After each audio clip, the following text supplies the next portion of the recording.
Yun na. Inauli niya. Wow. Ya press na tandal. Si ko na, si tatak. Ay, pan siya ma'am. Na siya tatak 875.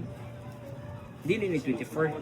Ay, sige. Pag 875 gani ma'am, 21 na gid na siya. Mo siya mga idol ah. Pag may tatak ka ng 875 mga idol, 21 karat na siya mga idol. So, tanaw mga idol para makita ganyan yung 21 mga idol. Okay, check natin. Tanaw mo mo. Ang 21 ma'am, ang iyang sa gitna na ma'am, puwa-puwa.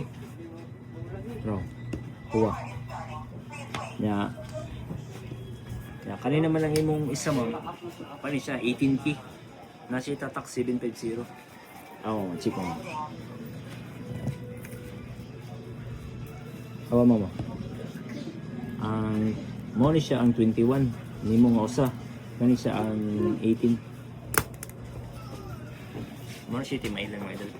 So, iyan ang ipapress ni idol kung pila daw ang dawaton. Mudawat siya og ano, 96,100. Pila pa yung pansin sa mga? Ha? 30 mil? Dugay na. Oo.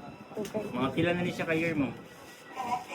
12 years magoro. 12 years na. Grabe mga idolo. 30 mil pa sa una iya palit mga idolo. Pero karon pila ni halinon mga idol? 96,100. Grabe paldo. Gold investment. Alright. Kani ma'am, timbang ko natin. Kung pilay abuton, nasa ikon mga idol, nasa ipakita nga scrap mga idol. Wow. Gilatis na itong balina mga idol, 18 karat. So, presyo na itong mga idol kung pilay presyo. Okay mga idol, kaning 18 karat mga idol nga, defected mga idol. So, nihalin siya o 72,000. Nara na kang idol kung sa iyang decision, pero daw Kana lang daw. ha? Sila, di man na makan. Kani, i-dispose na niya. Mga idol, pila pa yung pa dyan sa una? Dum-dum.